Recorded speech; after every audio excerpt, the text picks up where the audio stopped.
Hey guys, Psycho here, back with my third Kris slash Frisk theory video. I noticed that you guys are liking the theory videos. Thank you for the likes, the comments, and to my subs, welcome. Hi, I am Psycho. I was gonna try to get this video out today, but I've been really busy today.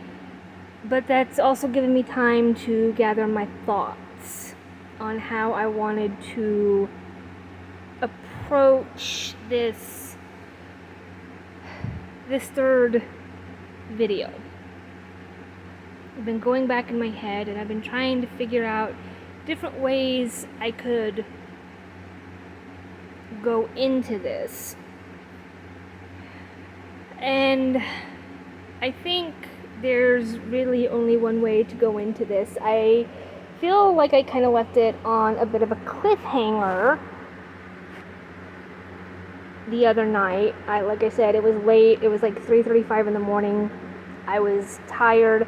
By the time I got done saying what I wanted to say and getting started on the upload for it, it was like almost 5 in the morning. So I was really, really tired. But I've had some sleep. And like I said, I've been really busy today, but I have had some time to gather my thoughts for this third video. And if you guys have other videos that you want me to do theories for, or video game characters, anything like that, leave them in the comments and I will gather a list. I will do shout outs to those who, you know, kind of give me a heads up and say, hey, could you do a theory on this video or this video game character, and we'll go from there. Because like I said, I noticed that you guys were kind of liking the theory videos, and as I said, I really appreciate the likes, the comments. And so without any further ado, oh, right Mim, when I watched a reaction video to my first theory video, and I said this was going to get a little bit dark, and you said smack me. So, see? Smack warning. There we go. Let's do this. I'm awake. I've had time to gather my thoughts, so let's do this. So, my Frisk is Kris theory. As I did in the last video, I want to go back and I want to look at the pacifist run. Not the whole thing, but there are a few things that I want to point out that I feel coincide with my theory. And then we're going to get into, well, it's going to start out dark anyway, so there's your warning. There's your only warning. This is going to get dark. So, in the pacifist run, when you meet Sans in the Judgment Hall, and you've gained no level of violence, nothing like that, you're still LV1, Sans makes an interesting, or says something interesting. He says, you never gained love, all caps, level of violence, but you gained love. That to me, and I've given you guys the dark warning, so here we go. I think the reason why Sans said that, and I will point out something else that kind of, I think, lends credence to this in a minute, but the reason why I think Sans says this is before Frisk fell, I think she was either severely bullied or she was severely abused, and it was either never acknowledged or it was just completely ignored. Yeah, this is going to get a lot worse, so buckle up, guys. I don't know how long this video is going to be. I know my first one was about 13 and a half minutes. My last one was a little over 20 minutes, so we'll see how long this one goes. So buckle up, bear with me, and I hope at the end of this, the theory will make sense. So, hang on tight, guys. This is gonna be a long one. But yeah, I think she was either, like I said, either severely bullied or severely abused. Because when you first fall, when Frisk first falls, if you open the menu button, or the menu tab in the game, her armor, and I always paid somewhat attention to the stick, but her armor is a bandage. Why would she have a bandage falling into the underground? Toriel did not give her that bandage. She fell into the underground with it on. Now, as I've been saying through this whole theory, it could be completely far-fetched or it could be completely plausible. There we go. But, and then, if you go back, all the way back to the ruins, and you talk to Azriel, Azriel asks Frisk, why did you climb the mountain? Do you not know the legend? Was it foolishness? Was it fate? Or was it... And he stops. He just cuts off the question. The implication there is that he thought Frisk had climbed the mountain to commit suicide. Yeah, like I said, I told you guys this was gonna be dark. I know I said a little dark, but the more I thought about the theory and the more connections that I made, I realized this was gonna be a lot darker than even I thought. So, like I said, buckle up, because it's gonna be a long one.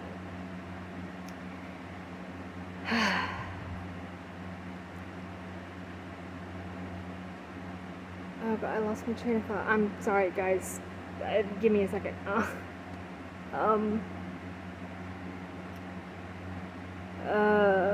Crap.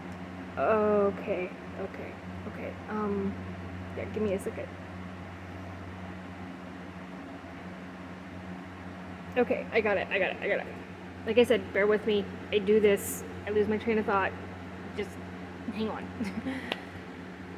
But yes, the question that Azriel stopped asking was implied that he was going to ask if Frisk had climbed the mountain with the intention of ending her life. Like I said, when she fell into the underground, she was wearing a bandage, which, again, as I said, I believe Frisk was either severely bullied or severely abused. The only reason she did not die when she landed into the underground, and this kind of harkens back to what I said in my second video about the will to keep living.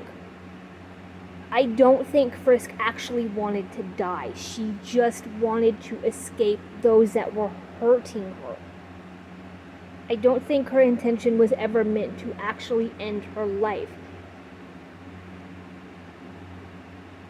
And when she landed in the underground, she was a child, and these creatures attacked her for seemingly no reason.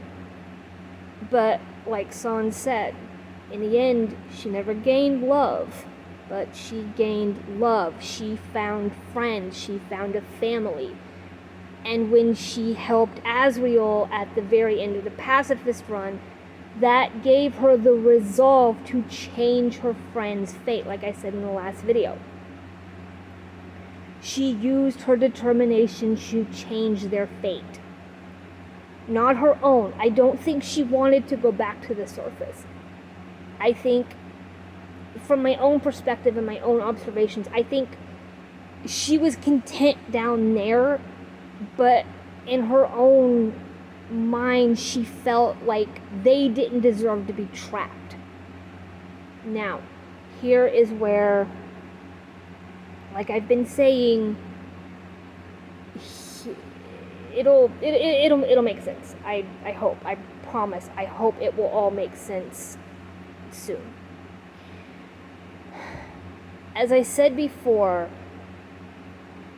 I think something happened to Frisk that put her life in danger, but that's not the only reason I think her name was changed.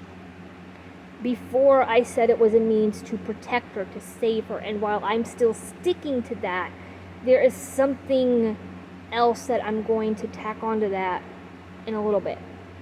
But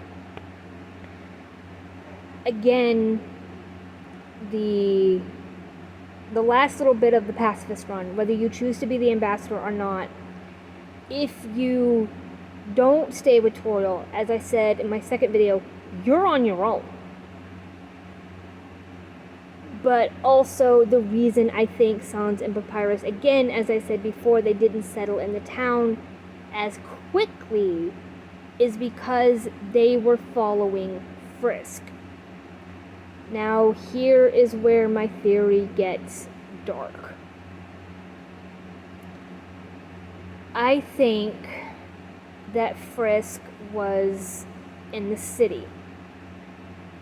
I don't know when.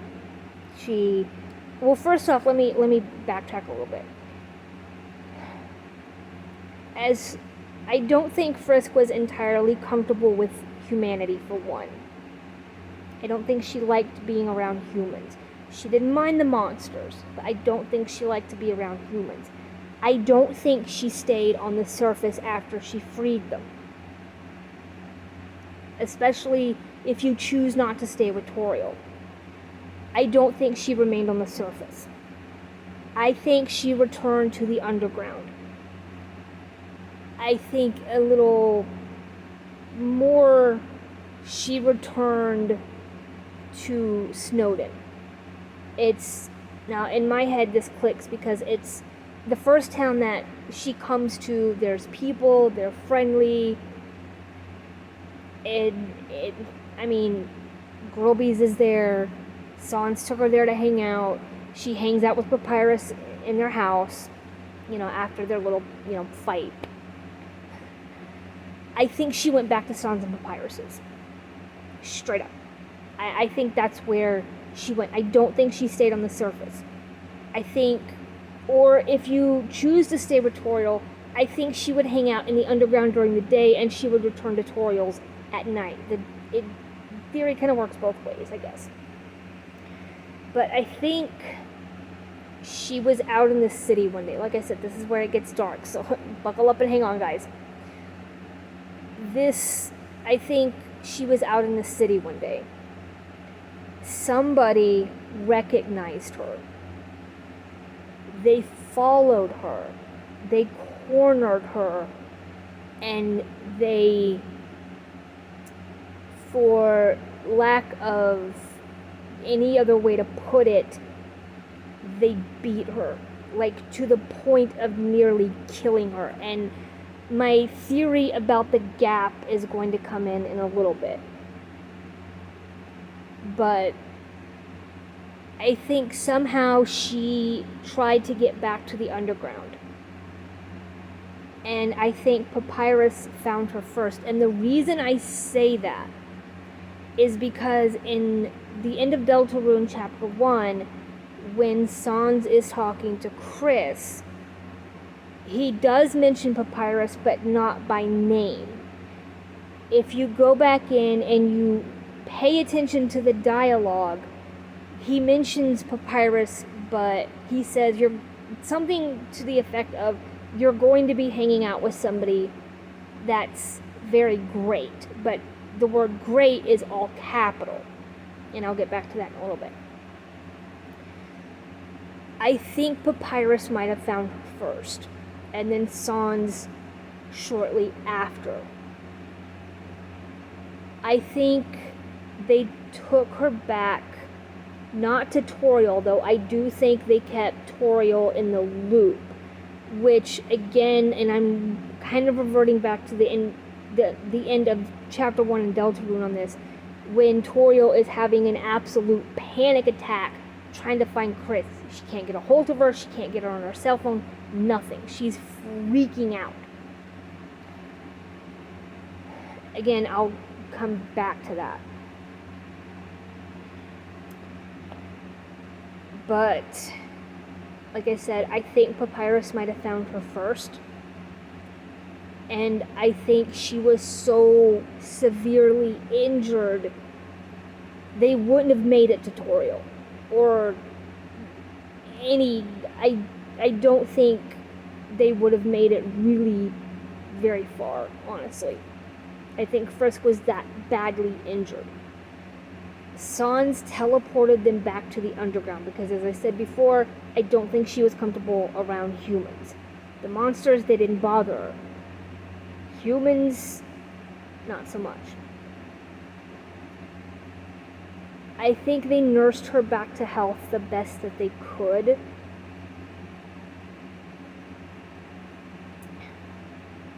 And while I think physically she healed, her mind didn't. Her mind did not. And again, this goes back to the monsters changing her name as a means to protect her. This is where that little tidbit comes into play. I don't think she could have I don't think she remembered her entire name. In fact, I don't think she really so much heard the F, and in her mind she had it backwards. She didn't hear Frisk. I think she heard Kris. Because, I mean, you're a kid, you got the living shit beat out of you, you know, and your two best friends, or two of your best friends, they find you, and I think she was, how do I put it? She was in and out of it. I don't think she was entirely coherent, and I think she might have misheard her name, but I think that was the closest that she could have remembered, so that's what they stuck with. Now, I'm gonna kind of go off, not on so much a tangent, but I want to do a tiny little comparison for a second. If you look at Frisk in Undertale, her hair, her skin color, things like that, and then you look at Kris, and this ties into my Kris is Frisk theory, hear me out. They are strikingly similar. The one key difference is that Kris's hair is a little bit longer, and I think there's a reason for this. I don't think they took her back tutorial right away.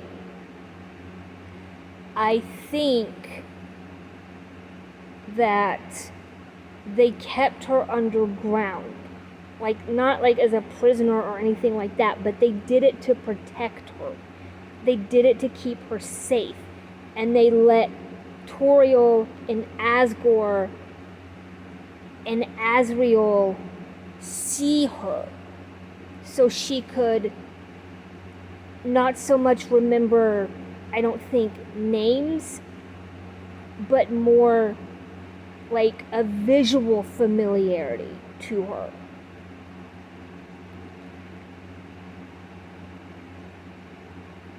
In doing so, she kind of reacclimated her mind. Toriel is her mom. Asgore is her dad. Azrael is her brother. Eventually, they let her out of the underground, but And like I said, this is where the the gap kind of, I think, comes into play, for the simple fact that the gap between the ending events of the pacifist run in Undertale and the beginning of Deltarune Chapter 1, that gap, I think, is her mind. It's her mind's way of protecting her from what happened. So between those events and Deltarune Chapter 1, there's a gap in her memory. So she doesn't remember what happened to her. She has, like, her mind is saying, you went through something horrifically traumatic, we're going to block this out so you don't have a complete and total mental breakdown over it.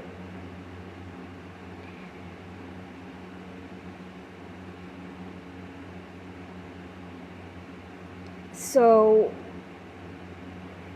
hang on.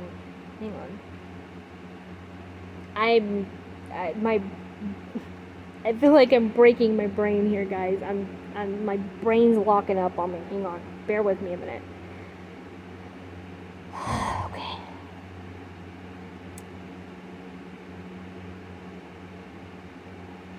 Okay. Right. And if you look at the setup in Kris and Asriel's room in Deltarune, it is the same setup for the room in Undertale when Toriel takes Frisk to the room in the beginning of the game. Frisk's Chara's bed was on the right side. Asriel's was on the left. In Deltarune, if you go back and you do the comparison, it is set up the exact same way. I think they did this as a means so Frisk wouldn't get confused, because that part of her mind was still able to recognize by layout alone that, hey, this is my room, this is my bed, this is my brother's bed, this is our room, these are our things.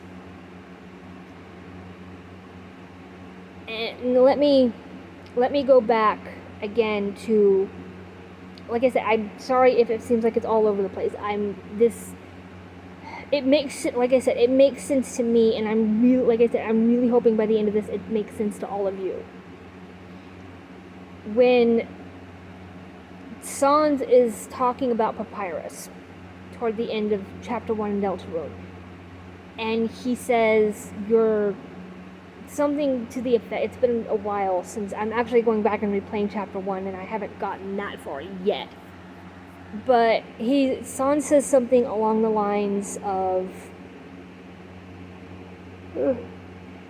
sorry guys, something along the lines of,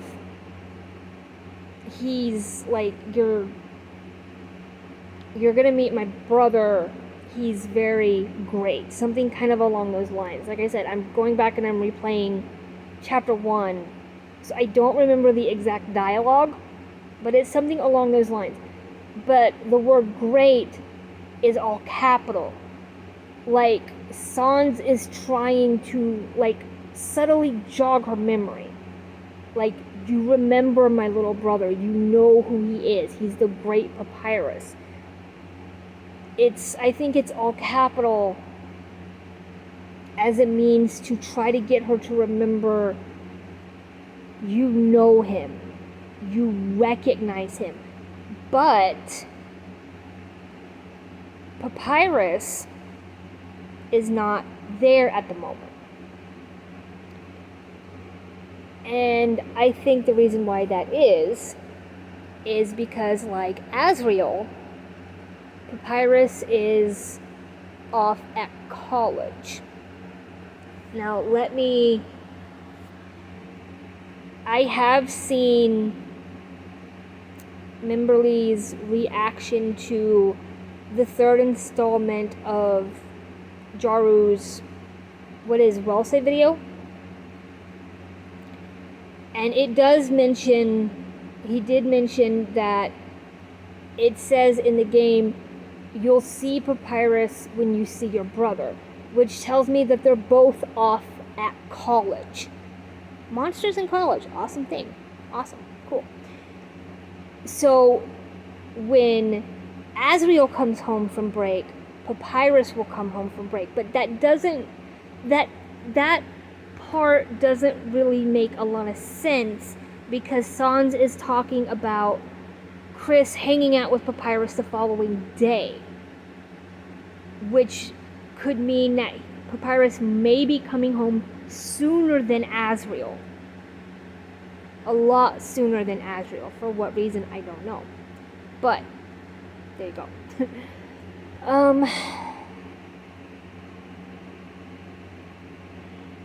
me think.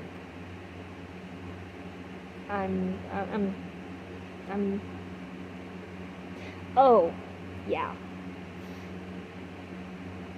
In my first theory video, I had said that I thought that, and I don't know why I didn't go back to this, in the first video I wasn't thinking, but I believe, and like I said before, Walsei is Azrael. No one's going to convince me otherwise. Walsei is Azrael. And Azrael is a Lightner, and I'm going to tell you why right now.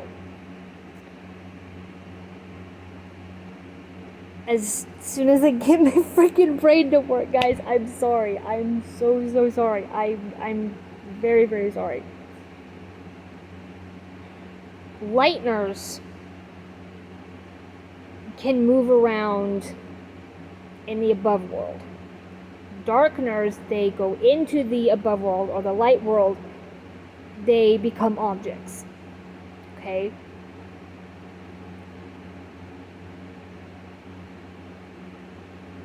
Based on my own kind of observations, and as I said in the beginning, my very first video, Walsei knew who Kris and Susie were. And I feel like that's kind of like recognizes like. How would he have known who they were, not only if Azrael had not grown up around them, as I said in my first video, but also even before the prophecy, he would have had to have seen them, yes, to know who they were right away. But there again, that's not the only reason I think that Azrael is a Lightner. And I'm losing my train of thought. Crap, guys, I'm really sorry. I've had sleep, I swear. I've just been kind of busy today and my train of thought's a little thrown off.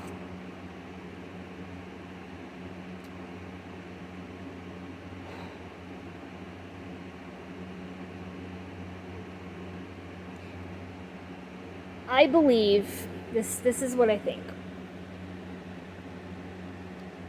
While Azrael has been at college, I think he studies during the day, but after his classes is when he drops into the dark world and becomes Walsei.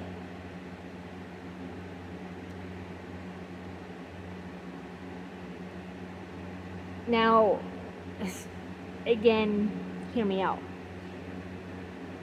Toriel mentions a set of little plastic devil horns that Kris used to have.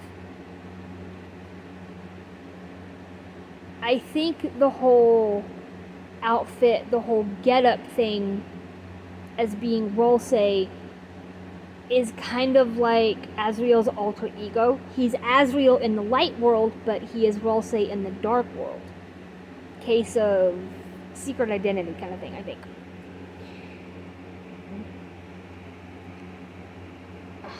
I am so losing my freaking... Okay, hang on, guys. Hang on. I need a drink. I need to refresh myself and my brain. Hang on a second. Inari! Wanna come say hi for the video? Come here, baby. Hang on, guys.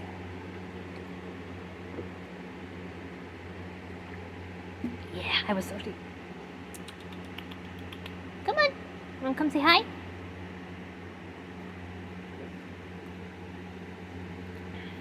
Come here. Come here. Come here. And special appearance. Now's my girl. I know mommy's been gone all day. I'm sorry. You wanna say hi? You wanna sit there for a little bit? Okay. But yeah, I really, I don't think that he's a hybrid in the sense that he's like a combination of like a lightener and a darkener. I think he is a lightener but can travel back and forth between the two dimensions, I guess, if you will. And I don't think time works the same in the dark world as it does in the light world. I think that time moves differently because when Susie and Kris finally get out of the closet and Toriel is having an absolute panic attack trying to find Kris, she's like, I've been trying to reach you for hours, which I think it does kind of mention something along the lines of, I've been trying to reach you all day. And the reason why I think she's so panicked is because she was scared that something had happened, that Kris had gotten attacked again, or even, oh, okay, go on then, Anai. Or even worse, and the more unthinkable concept was that she had been killed, which was why she was in full goat mom panic mode. But otherwise, like I said, I don't see him as a darkener. I do but like Kris and Susie, they can traverse back and forth. The other reason I think that Azriel and Rolsei is a lightener is he knows the layout of the school. Now, like I said in my first video, if you see this as kind of an alternate timeline and Kris and Azriel were raised together, they would have both gone to that school. They would both know the layout of the entire school from, say, kindergarten all the way up through high school. They would both know the layout of the school. How else would Rolsei know to tell Kris exactly where to go? Or where the other dark fountain opened up that led them to the cyber world in Deltarune Chapter 2. Think about it. Let me see if I've kind of gotten everything that I'm wanting to say. Yeah, like I said, guys, this video has been a little longer. But as far as my Kris and Frisk theory, I do truly believe that they are the same. That Frisk was out in the city and she was followed, she got cornered, and she got very badly injured. Papyrus found her, and then Sans wasn't too far behind them, They took her back to the underground. They nursed her back to health the best that they could, but her mind remained damaged. And the closest thing that she could remember to her name was Kris, which, as I said before, which is why the monsters gave her the name Kris, was to protect her. And this, like I said, if you go back and you look at Frisk in Undertale and then you look at Kris in Deltarune, look at the similarities. The skin color, the hair. Like I said, despite the fact that Kris's hair is a little bit longer, girls grow their hair out. That's what they do. And then the last thing that I wanted to touch on, or well, the last two things I wanted to touch on, is the reason why Frisk/Kris are the same. And a girl, okay, is if you look at the different ways you can spell Kris, typically, and I'm not trying to sound sexist, don't get me wrong, okay, this is just based on, like I said, this is all observations. This could be completely and totally insane. But typically when you spell the boys' version of Kris, it's Chris. The girls' version of Kris is either, from what I've seen, is either Kris, as it is in Deltarune, or it's Kriss.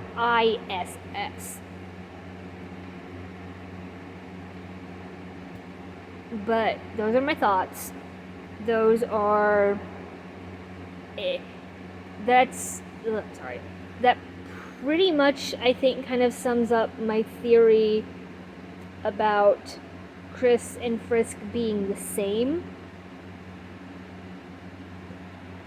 Like I said, if you guys have other videos that you want me to watch that you think I might have theories on, let me know in the comments. I will procure a list and I will do shout outs to each of the videos that are recommended to me, and then I will post my theory videos, because like I said, you guys, I've been watching and you guys seem to like my theory videos, and I'm really glad about that.